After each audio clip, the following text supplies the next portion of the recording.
Hi, welcome back to Ahead of the Curve. I'm your host, Dr. Megan Teed, and today we have a special interview episode with Kim Moscatello. Welcome, Kim. Hi, great to be here. We're going to be talking about probably a lot of things, but our intention is to talk about Ehlers Danlos syndrome and kinesiophobia, and Pilates and movement and all the things. So I'm really excited about this episode. And Kim is, I think, one of the most perfect people to have for this topic. So I'm really excited to talk to you about this. I appreciate that. Thank you. So tell us just a little bit about yourself, how you got into Pilates, what you're doing now, and how people can work with you. Yeah, absolutely. I am currently, I guess you can call me a Pilates teacher. It's definitely one of the tools in my bag. But I've been teaching exercise in general for close to 15 years at this point. But I have Ehlers Danlos syndrome, and it started to become symptomatic for me probably around the age of 10 or 11 when I got close to puberty and whatnot. And symptomatic, I would say, everywhere from the musculoskeletal joint all the way down to the gastrointestinal, to postural orthostatic tachycardia syndrome, to all of the things that you kind of will hear lumped inside of EDS came down on me in one big bomb, somewhere around fifth grade. And throughout junior high and high school, it was just trying to whack these symptoms one at a time as they came at me with not a whole lot of understanding what was going on from my perspective as well as from the doctor's perspectives. And I don't want to come down on them too much, but when you don't really know what's going on with a kid that age, it often becomes easy to say it's anxiety, they're making it up, they're blowing things, out of proportion, whatnot. So that sort of became my reality for most of my youth, was starting to try to cover up what was happening to me because nobody was really listening very much anyway. And that became a very isolating existence, I would say, for most of my life into my 20s, just trying to act like I was fine, but never feeling fine. And those symptoms kept morphing, is the best word I could use to describe. So they never necessarily went away, but different joints would become more problematic than other joints in terms of subluxations and pain. My stomach would become less of a problem, but then I would have 7 migraines a month that would take me out for 14 days out of 30. So it just kind of went on, and I didn't know to link all of these things together. So I didn't. And that's just kind of how it went until my mid 20s when I finally got more of an answer. As far as exercise went, though, about 12, being in pain from head to toe and constantly fatigued, I felt so out of control of my body and how it felt at all times. I didn't know why I felt like that, and I was out of control.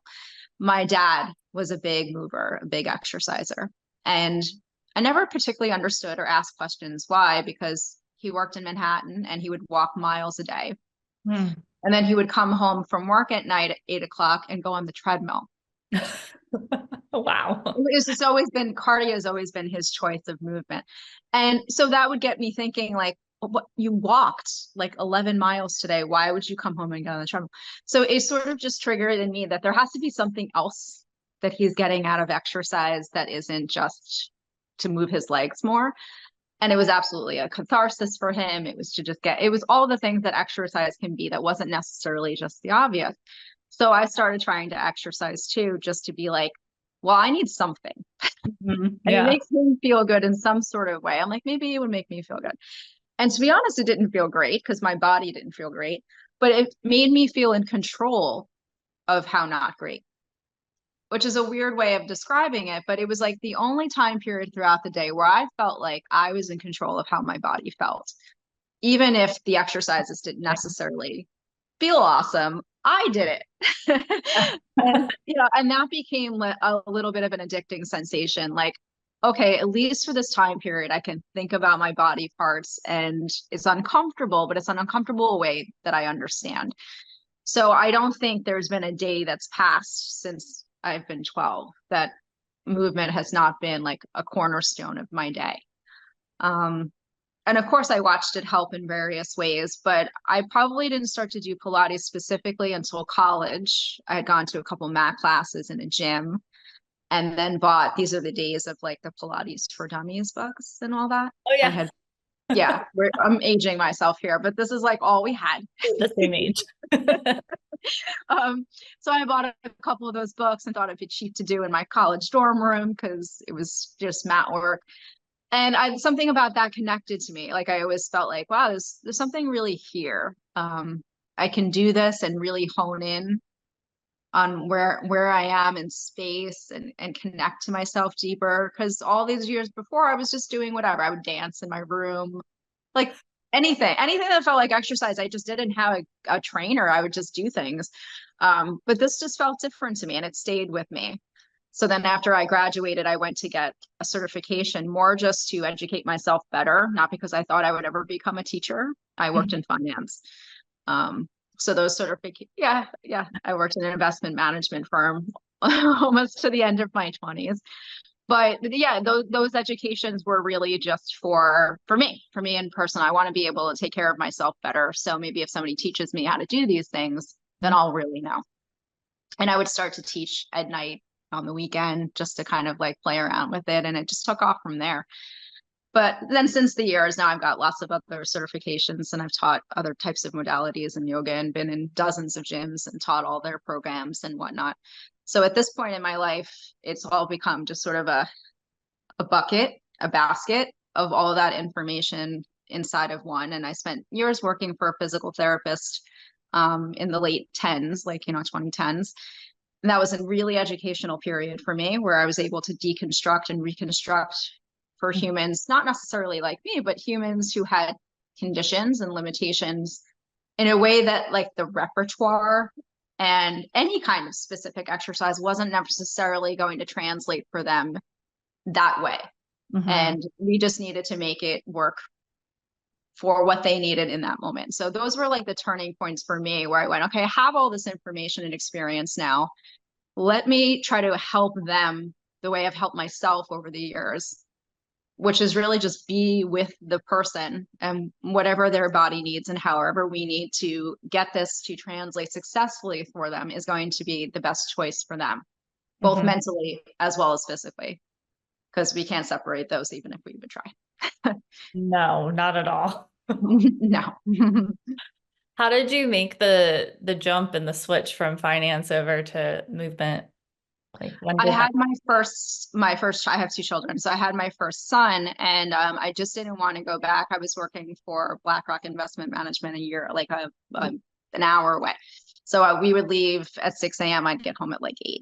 Oh, So the choice was really like, do I want to raise my child, or do I want to just be, doing that? Because those were only the two choices that I had. So fortunately, we had tried to plan it so that I didn't necessarily had to do that. But I wanted to work and I wanted to do something, and for even just for my mental health to get out of the house. So I started like a little bit at a time when my son was an infant, just picking up more classes. And my parents were babysit and they never wanted to leave because they were having fun.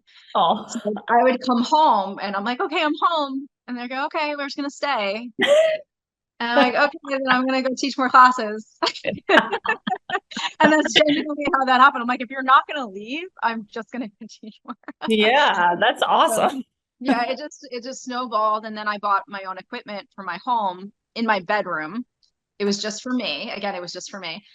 And the clients that I was teaching in the gyms, I mentioned, you're talking outside of class before class starts, that I had it. And they go, well, clearly we're coming over. This is how my home business was born. That's Was I amazing. still have that client to this day, twice a week, every week. I'm like, okay. She's like, I'll pay you, but I'm coming over. So one after another, my home business was built that way, just by people wanting to come home and with me and That's the reformer and stuff. that's the best way. I mean, no really like legwork other than you just having conversations and being you. So Yeah, it was just 100% organic, all of it, just yeah. people and loving movement and hopefully helping to feel like they loved it. And most of them are still with me. I love building relationships and keeping them. Yeah. Now with your Ehlers Danlos, Mhm. at this point in your life, are you managing your symptoms pretty well? Like what does life look like for you right You know, now. it's a condition that very much ebbs and flows, I Mhm. think, for most of us. Like a relapse, remiss, like it definitely goes up and down. So my joints at this point in my life that are, I want to say, the worst or the most temperamental, are definitely my hip and my neck.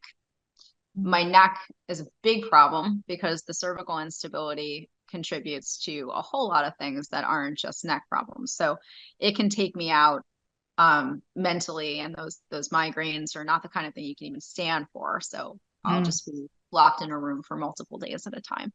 And it's also really hard to control because it's not a joint you can necessarily see. So I'll do like, you know, if you say like, oh, your shoulder joint's doing something weird, Kim, this isn't like that. Like I might just be doing an upper body exercise or be positioned a certain way and it looks fine. And then I'll sit up, and the second I'll like see things start to get a little blurry or Mhm. even ringing in one of my ears, it'll be something like that. And I go, damn it. Mm. Like it happens, you know. Mhm. My hip will sublux fairly often, sometimes just from sitting in the car. And then I go to get up and I can't. And I can usually maneuver it back in, or Mhm. sometimes it takes some time and it'll soften back into place. So it isn't always a like, oh, you did a hard thing and you hurt. It's just, it can be very unpredictable, the Mhm. disorder. The fatigue is a really hard one. So when that takes over, it's a full body kind of fatigue that if someone doesn't have a chronic illness, it's hard to quite grasp what that means. Like, oh, you're tired.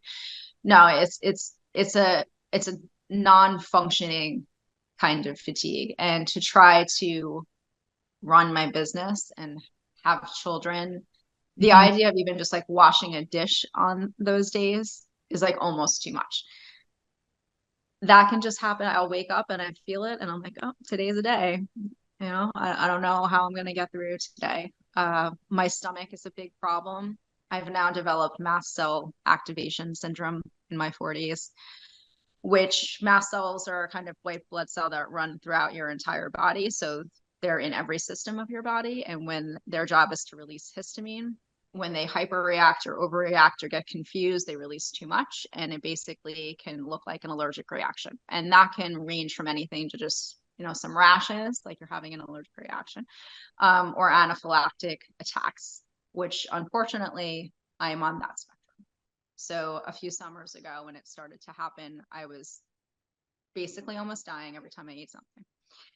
So I just had to carry EpiPens with me. If you scroll back to Instagram in summer of 2022, I dropped down to about like 94 pounds because I couldn't eat anything. Every single time I ate, my body thought it was like an enemy and attacked it. So that took a while to kind of calm down. And now I have to manage that. And I have to manage it by really closely eating a very specific diet that my brain and body have determined are safe foods. Mhm. So I know a lot about having to manage the brain and the body at the same time. It's just such a powerful entity that feels like my brain has the power to literally kill me at Mhm. any time over something seemingly benign. So yeah, no, it's a full-time job. I don't want to say it like that, like, oh, boo-hoo. Don't feel bad for me, but it absolutely is a daily, like, what's today look like? What's today feel like? Can I exercise today? What is that gonna look like? Let me pick up this weight. Nope, we're not doing that today. Maybe it's a walk. You know, Yeah. maybe it's a run. Maybe that run's not a run. Maybe it's a walk. Can I squat? Yes. Can I go that low? Nope. Hips saying not, like it's just a constant throughout the day of Check. asking questions. Yeah. How how do you not live with like a lot of fear about, I mean, kinesiophobia is one of the things I wanted to talk to you Yeah. about, and how do you overcome fearing movement with like all of the roadblocks and hurdles that you are living with? All I could say is that ignorance is bliss. And because this started to happen to me at such a young age, I didn't know that I had this, and I didn't really know what to be afraid of. I knew Mhm. how I felt and I knew that it was crappy. Um, but I started exercising so early into it, and I didn't know that that should be something that I was should be afraid of. Like I dislocated my ankle in cheerleading practice, just walking. So that, like, you make up stories, but most of my injuries happened doing nothing, just going down the steps, things would give out. So I didn't necessarily think that the exercise itself was going to do it to me. I didn't know what was happening to me. It was all like the benign things that were actually hurting me. So I think because I started so early on and I didn't know to be afraid of it, I developed a pattern in my brain that I liked it. It was something I wanted to do. It actually didn't hurt me the way that just walking down the street often did. Interesting. So if maybe I grew up now and it has a little more awareness, and somebody handed me a diagnosis and said, hey, maybe don't move yourself like this or that or the other, and put those words in my head, maybe I would have wound up differently. But because I didn't, Mhm. I'm 30 something years into exercise every day. And now you can't make me afraid of anything, no matter what Yeah. you can tell me. You know, I've gotten myself physically strong, but I know where my weaknesses and my limitations are, and I tread lightly there. But movement itself, no. No, Mhm. like in my head, it's too many years built of successful exercise. It's really the surrounding parts of my life that come at me more than the time that I spend in the gym. That's why I look forward to it so much. Mm. Yeah. Now, have you attracted, I mean, this is what I would visualize happening in your life. Like, have you attracted people with EDS to like as clients, and how are Yeah. you, if so, how are you helping them navigate everything that you talking about? I've definitely over the last couple of years that I've come out on Instagram more vocal about my own disorder have attracted a certain clientele that's like, oh, I'm interested in this is definitely what's going on with me too, and maybe you have some insight and let's work together. So yeah, I definitely have a handful of newer clients that I've gotten because I've spoken about it. I also have clients that I joke over the years. I'm like, am I a magnet? Like somebody comes in and they start to move and I look at them and I'm like, ugh. Like, do I just attract these people? But also, I think just because I have such a knowledge base on the disorder, it Mhm. isn't, and I've said this on podcasts, and I'm being bold in my opinion statement. I don't think that it's as rare as we would necessarily discuss. The numbers, even though they'll give numbers, you know, 1 in 10,000 or 1 in 25,000, they'll also follow it up with saying it's massively underdiagnosed and undiagnosed. And if you think about it from a yoga and Pilates class perspective, it's going to attract a That's certain kind of body because we can already move that way. And every human being wants to move in the way that they can move. So you're going to find a much higher percentage of people that might be hypermobile for various reasons in those venues, just because it's like, hey, look at me with my legs up over my ears. yeah. Um, so I have other clients that I've actually three that I've actually helped get diagnosed over the years just from working with them, Mm. their bodies, hearing them talk about certain conditions and disorders that they have adjacent to this and being like, you know, this might be kind of connected. Mm. My own mother has it quite severely, probably more severely than me. I'm the one that got her diagnosed. It probably took a decade of me being going, Mom, these 75 things are all related. Can you please listen? Would So, you, yeah. can I kind of pause you Yeah. there before you go on? Can you explain how somebody might know if they have it, if they don't know that they have it right now? Oh, sure. I mean, the diagnostic that you would get if you were to get diagnosed is, you know, a little one pager with the questionnaire, and still based right now mainly on the Baton score, which is they're going to measure different joints in your body to see how hypermobile they are, hands to floor, forward folding, how much your thumb can bend back, your elbows, your knees, that all sort of thing. But then involved in the questionnaire are then other things like your skin extensibility and how much that might stretch. Do you have a lot of unexplained bruising, stretch marks throughout your body, random stuff you wouldn't even think of, like the height of your palate, some tooth, you know, dysfunction, TMJ, heart conditions like mitral valve prolapse and aortic dissections, having your arms too long for your body. I mean, so there's a bunch of stuff on there in addition to chronic pain, fatigue, the subluxations, the dislocations, and all of that. So based on that, they can diagnose you if you check enough boxes. Since 2017, they also have what's called hypermobility spectrum disorder, because so many people were trying to get an EDS diagnosis, but didn't check enough boxes for the doctors. And so they would say they didn't have it, but they clearly, this is a spectrum disorder. So we need to honor the fact that there are a lot of people out there that have many of these things, but don't have all of them. And maybe they're not as disordered as me, but they absolutely have something going on. Like their joints are unstable or unstable. They have issues with their musculoskeletal disorder. And maybe that's where it ends. So they absolutely still need to be honored that there's something specific going on with your body. They still have not updated the diagnostic to include things like the autonomic nervous system dysfunctions. Like the whole dysautonomia thing is a huge piece of our issue, because it controls your blood pressure, your breathing, your heart rate, your body temperature. And this mainly, other than the dislocations and the pain, that bubble there controls our exercise intolerance, maybe even a little bit more so than the skeletal pain. You cannot exercise if your autonomic nervous system is in high dysfunction, because you can't.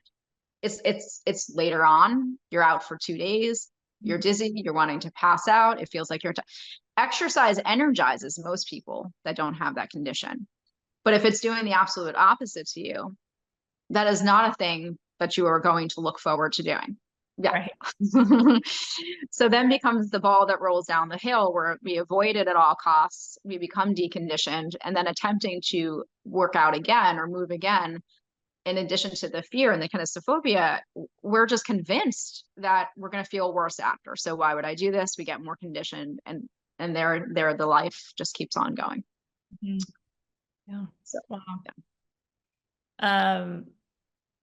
So when somebody is diagnosed with it, like what does their forward trajectory look like? Their healing process look? Oh, yeah. I mean, are you just diagnosed? I mean, what I've it's a seen. real question, because people will go, what's the point of even getting diagnosed? There's no cure for this. You're right. There isn't a cure for this. It's the knowledge base of being better able to care for yourself. People definitely have different reactions in getting diagnosed. For me, I was like, thank you. I'm not crazy. It was like a relief. Yeah. Yeah. No, I think that's the two main groups. The people were like, okay, got it.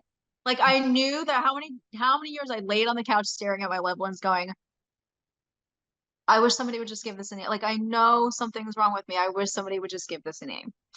So for me, that was my reaction. My mother, who isn't going to listen to this, so I can say, still, even though she's accepted it, still fights it.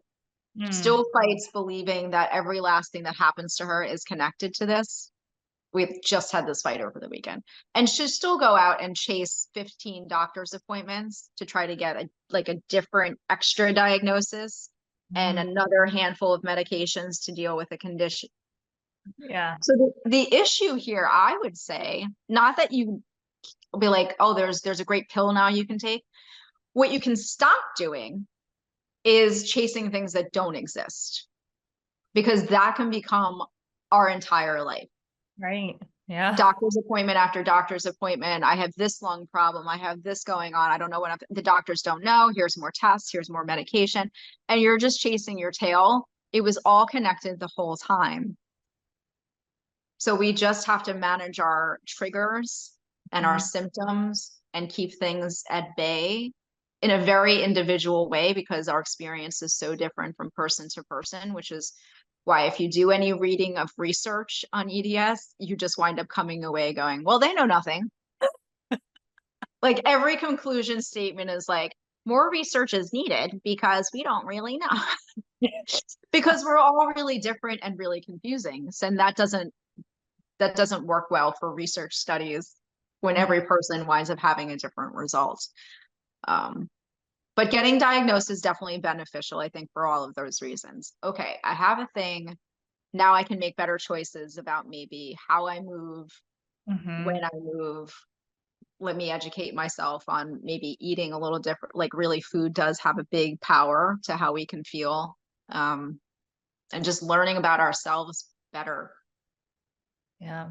Now, Yeah. as far as food goes for you, do you feel like you are following like an EDS nutrition plan, or is it just like a Kim Moscatello nutrition It's plan? probably, yeah, they don't have an EDS, so like diet plan. Mast cell specifically does sort of have a little bit of a list. You want to eat low histamine because histamine is the bigger problem because it's just dumping a bucket of histamine into your body. So there are specific foods that are high histamine that we do try to stay away from. If I eat one of them, it'll be like a flip like that. So my diet specifically, yeah, I definitely stay away from a lot of histamine.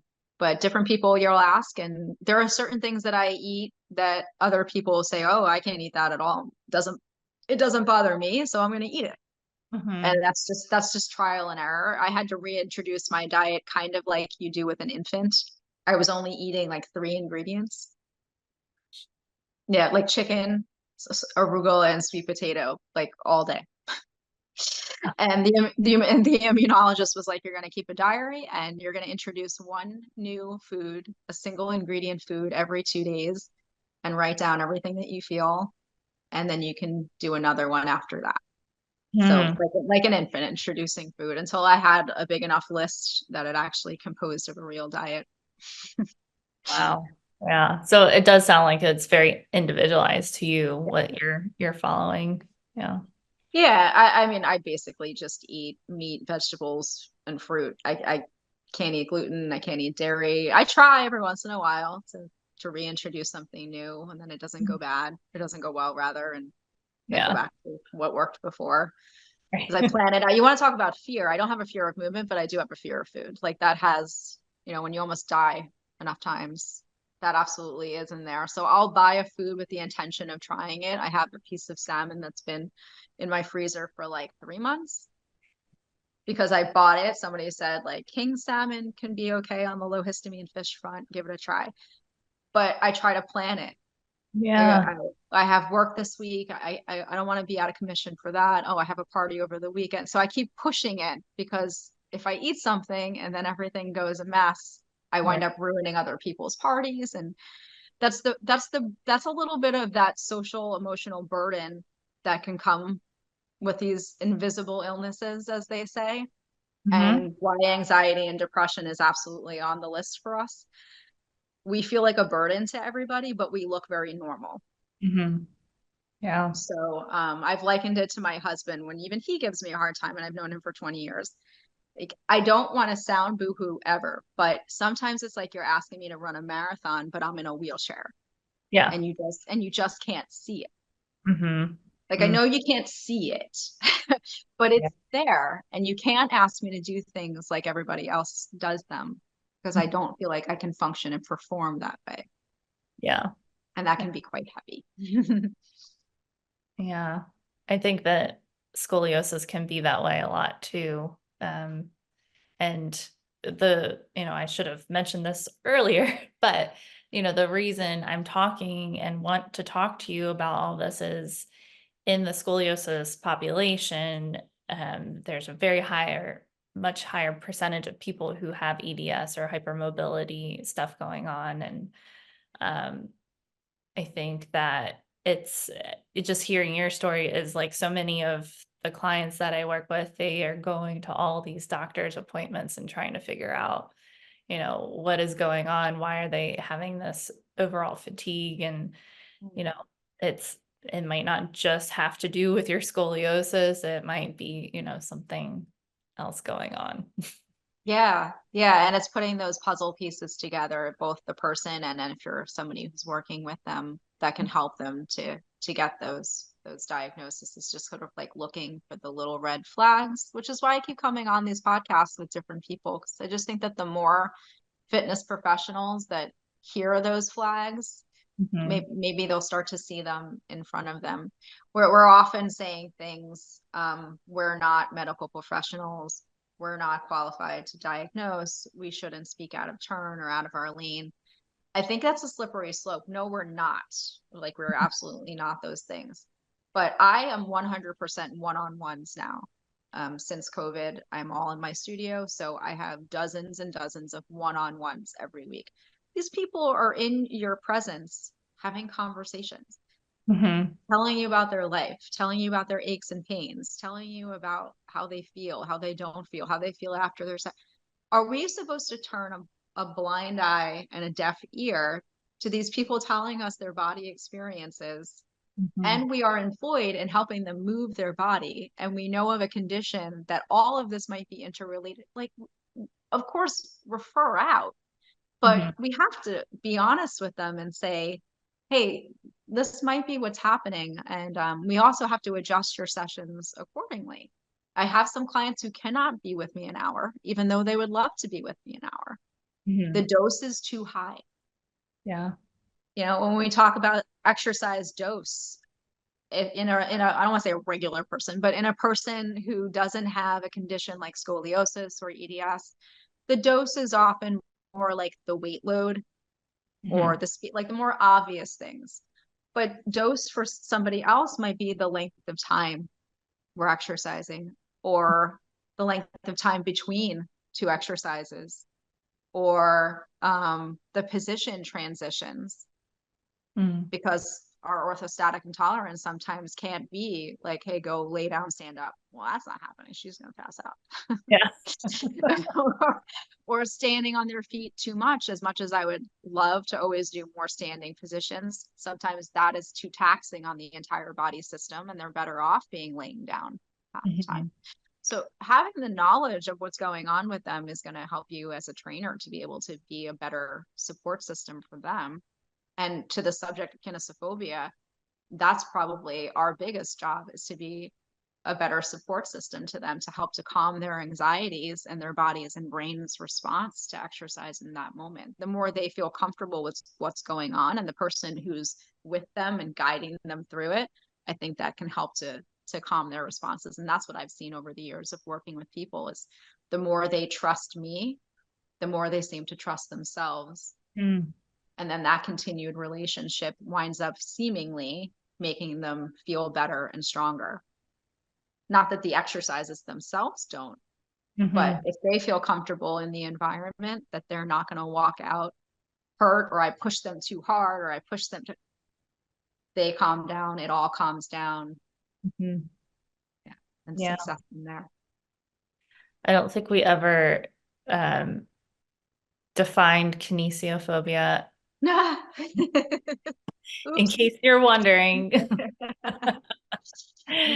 kinesiophobia is a fear of movement. And it's something that Kim talks a lot about. And it's something that attracted me to, wanting to hear what you had to say, and the way that you discuss movement and discuss, I mean, it is a real problem that movement professionals, medical professionals perpetuate in order to get more clients, or maybe, they think that the information they're giving is helpful, but it kind of makes Yeah, a right-hand turn and it becomes really harmful for people.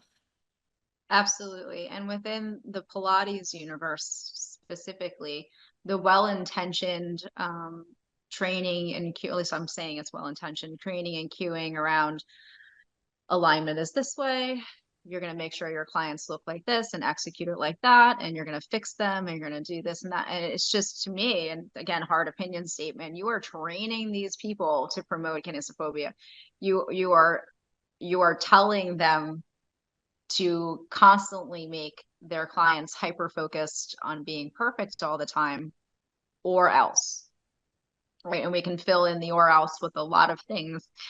But to me, I have never seen or had success. And I absolutely started off teaching like that because I was trained to teach like that. Mhm. And all I saw was, out of an hour session, maybe they moved 20 minutes because we spent 40 trying to make it better. And to, Wow. to me, the math wasn't mathing. Um, they should move for an hour.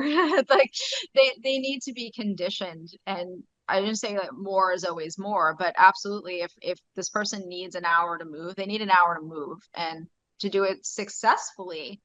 But to like, is there value in all of these insane nuances that I'm putting on top of this person, or is there not value? And I think that that's the question that we have to constantly ask ourselves, because plenty of times there is value for various reasons. So I don't ever want to say that the nuance has no place, but to ask that question as a client focused, client centered question to answer. Does the nuance have benefit to this client? If not, I need to back off. So the more I started to back off over the years and reduce those rules, they got to move more. And I watched them also relax. And just as a client I had maybe an hour ago, she was doing something that was balancing. It was something one leg balancing. And I asked her to do something with it. And her initial response was, I can't do that. I said, yeah, I can. And I just walked a little closer to her and I stuck my hand out. But I say it very much like that. And so, and she's been my client maybe a year, and she put her hand in my hand and then she did it. And she did it twice. And I took my hand back. And she did it 4 times. And then she went through the whole series and we moved on. I called no attention to the fact, like she's a child, like, yeah, you did it. Like, just, it's just a very quick, you can. I have 100% confidence that you can. And I did. But her initial response was to feel that anxiety and fear. She just asked me to do something even harder. And the balancing was already hard. I tried to step close so she knew I was there. I gave her a little word of encouragement, and I expressed expectation that I know you'll try. Yeah. That's it. Wash your hands, move on. Right. Yeah. Done. Did I care if she did it perfectly? I don't even know what. No, I wanted her to see that she could do something that felt hard or scary to do and walk away having done it. Box check, success. Yeah. I think that that's so powerful in overcoming a lot of what we're talking about is just trying. Like if you, the worst thing that happens is you actually like fail and you are in the same situation as what you predicted yourself to be in. I mean, that's not the end of the world, but you know, that's part of living and part of growing. So yeah. And you know, if their fear of doing it is on the other side of doing this, there's going to be pain or potential injury, then our job is to, over time, like not necessarily in that moment, to make them feel like that's not always true. Like, I don't need you to think that every mistake you make or every wrong turn or every effort is going to wind up with pain or injury. It just might wind up like funny or it's just my, and so we have a good laugh. All right, that didn't work. Let's try it a different way. And that, I think that lighthearted, and that just happens to be my style, but that lighthearted approach kind of gets them to loosen up and not think that the only possible result from me failing is going to be harming myself. I might just look like a dumbass, but not necessarily hurt. And that's okay. Like, so let's look a little silly and try something new. But yeah, I think the energy in the room is a big component of helping somebody to move past that disorder over time. Yeah, for sure. For sure. Is there anything, this was an awesome conversation. Is there anything else that you wanted to touch on that we didn't get around to today that you want people to understand or just,